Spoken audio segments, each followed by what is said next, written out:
welcome back to Creative Flies. Today in this tutorial we're going to be going through how to start up the Cirrus Jet G2 in Microsoft Flight Simulator, so I hope you enjoy.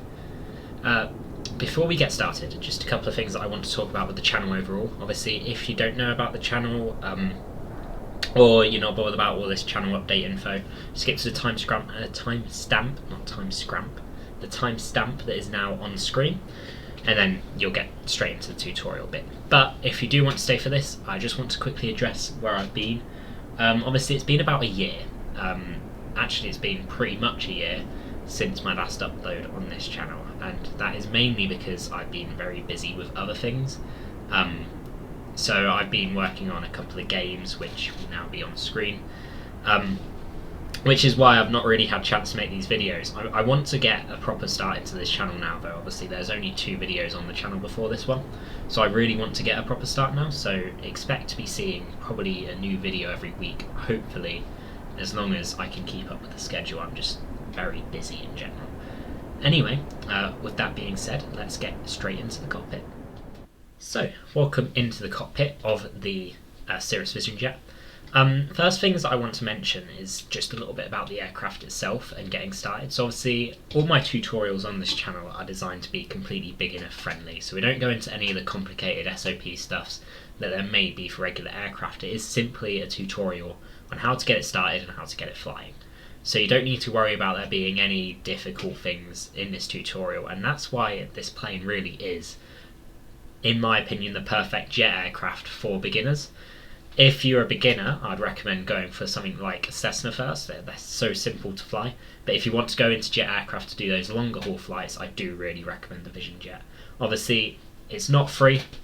Sadly, on the marketplace, you will need to pay a slight fee, and this aircraft that I'm using now will be in the description. So this aircraft is really being designed to be simple. You can see down here the only main switches that you've got for controls are these ones here. Obviously you've got your lights here with your ice. Obviously these are also ice lights. Then you've got your oxygen and your fresh air, probe heat, etc. And then down here, if I move this out of the way, you can see that this is the engine start and stop controls. So this is all your engine controls. You won't need anything else other than those really to get it started. Obviously there's a couple of extra little admin-y bits, but that's pretty much it. So let's start by getting a little bit familiar with the aircraft itself. First of all, with the one I'm using, you get this little tablet down here. This is basically going to control any of the aspects of the plane itself, what it looks like on the outside. So you can see if I put the storage cover on, it covers up the windows. This is what you saw at the start of the video where you had that cloth over the top. If I take that off, obviously it clears it. You've got the luggage door which you can open up. You've got external power, registration shadow, covers and protectors. So these will be the little red bits that you put inside the engine and stuff like that to make sure that it's protected overnight. And obviously you've got your chocks. You can also change what luggage is showing up in the back of the plane. So at the moment I've got it set to family vacation. So then if you open up the back door, the luggage door, you will actually see that luggage appearing in there.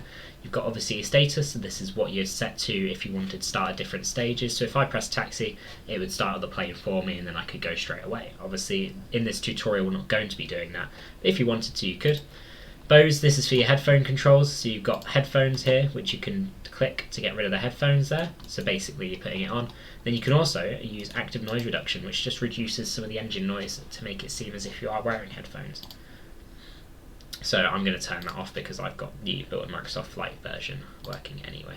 Obviously you've got FAQ. If you've got any further questions you can go scan this QR code to go straight to the question board on Knowledge FX. And then obviously you've got a config. So this is basically the seating plan, because the Vision Jet comes with 3 different seating plans that you can buy when you first buy the aircraft. So you've got executive, that's what I'm running now, which is basically where you get about 2 seats in the background. Actually I think it is 2. They have screens and tables and whatever, basically for your more luxury. You've got complete, this is the standard one. So this is a few more seats. I don't know if you can actually see it in the back there, but it does update. And then obviously you've got family, which is a few more seats for larger families. So I'm going to keep it on executive. So if we close that now, I just want to make you a little more familiar with the cockpit itself. So obviously down here you've got your joystick. I'm currently using a yoke. Obviously, you know, use whatever you want. I personally prefer a yoke just because I find it more natural. But I do also have joysticks that I do occasionally use if I can't be bothered to set up the yoke. So you can use whatever you want really. Down here, moving at the back, you've got your fuel control, so this is where you can change it to be going from certain fuel tanks if for whatever reason you're only using one, although I don't recommend it. Obviously you've got your pitch trim, your throttle, and then this is your auto throttle controls. You've got your AP autopilot panel up here, then you've got your smaller G3000s, I believe they are. Up here, this is basically what's going to control the MFD, PFD, and little odd bits as well. Up here you've got your PFD and your MFD, so this one's a PFD, this is what will show you your artificial horizon, and then this one's your MFD, so that will show you a map and stuff like that.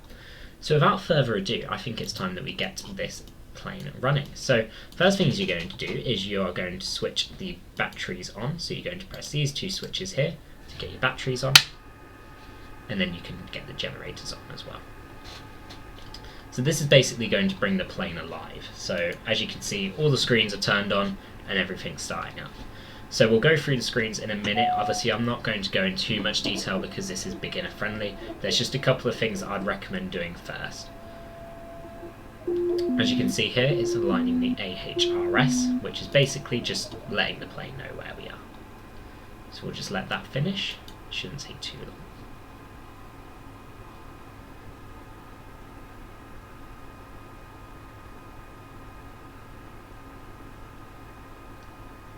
Obviously you can do other things while the AHRS is aligning. So there you go, now it's all aligned, so you can see your artificial horizons popped up and your map's all calibrated. So moving on, this is obviously, you've got your different controls down here. All these screens are exactly the same, but you can set them to different things. So these three buttons on the side are going to control what this menu is. So at the moment this one's set to PFD. I'm going to be setting this one to my navcom. So this is basically your radio, so you can contact ATC. Over here, I'm going to keep this on PFD, and then over here I'm going to switch this one to MFD. So this one's going to control our radio, this one's going to control this screen, and this one's going to control this screen. So one thing I do quickly like to do is I'd like to change this one to nav1 and this one to nav2, just so then this is a little more complete, telling me what's going on basically. So a couple extra things, obviously I don't want to go too much into detail. Basically this controls this map, so you can change it to weather, stuff like that. Obviously, like I said, I don't like to go into too much detail because this is beginner friendly, so I'm just going to move on from that.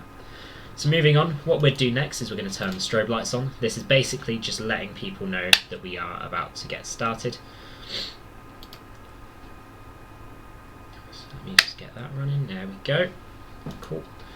So basically what the strobe light's going to tell people on the outside is that we're about to start the engine. So what we're going to do now is we're going to do exactly that. We're going to start the engine. So if I bring this back so you can actually see what's going on, we're going to switch the engine knob over to run, and then we're going to press the engine start to stop button. And it really is just that easy to start the engine. You'll see that it starts to spoil up now on the MFD.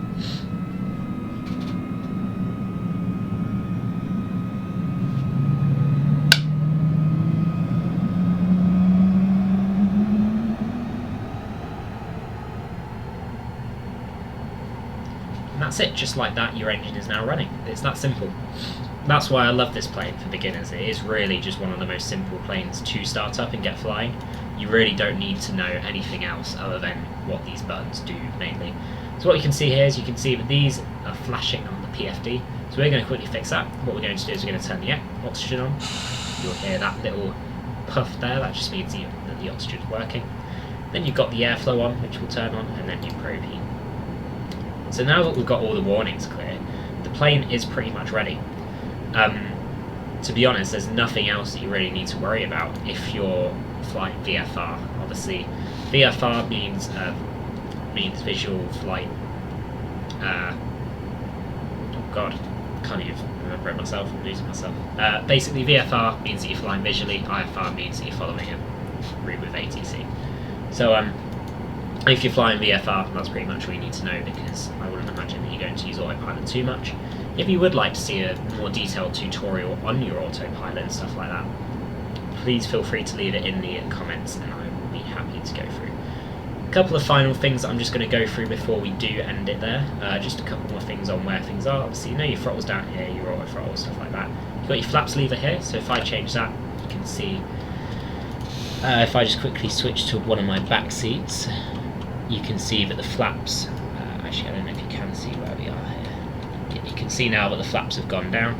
Obviously if I change that even more, the flaps will go down. You get 2 flap settings with this, so you have the first one is takeoff and the second one is landing. It's really that simple. You don't really need to worry too much about flaps because it's pretty self-explanatory with which each lever is for. So if we head back to the front of the cockpit, obviously you've also got your landing gear down here. So this is, well, your gear lever. When this goes up, the landing gear comes up. When it goes down, the landing gear comes down. It's that simple. And other than that, that's pretty much everything. So what I'm going to do now is I'm going to get my nav lights on. For some reason, it's turned. If you didn't notice, I'm using some external switches, and because I've been doing it in the cockpit, it's turning things off when I press certain things. So we're going to turn the nav lights on, and then we're going to turn my taxi light on. What I'm then going to be doing is I'm going to call up. Actually, no, I'm not going to call. We're just going to take off the parking brake, which. And then we can move out. So if you put the throttle up, you'll notice that we start to move. And it, like I said, it's that simple. Your plane is all ready to fly now. You can take it over to the runway and it's going to be fine. If we put some brake on, what I normally like to do before I do go is I like to put on the brakes, put the throttle to full, make sure that everything's running fine over here, which it is, and then I can turn it down. So yeah, that's everything. Now you should be able to get the plane up in the air and fly. So I hope you did enjoy this tutorial. If you did, please make sure that you leave a like. If you've got anything else that you want me to cover, please feel free to put it in the comments and I'll be happy to do it. If you've got any other planes that you want me to cover, go ahead and ask and I'll be happy to do it. Like I said, these are all beginner friendly, so it'll be the same with any other aircraft that you recommend. So I hope you did enjoy this video. I'll see you guys in the next one. Bye guys.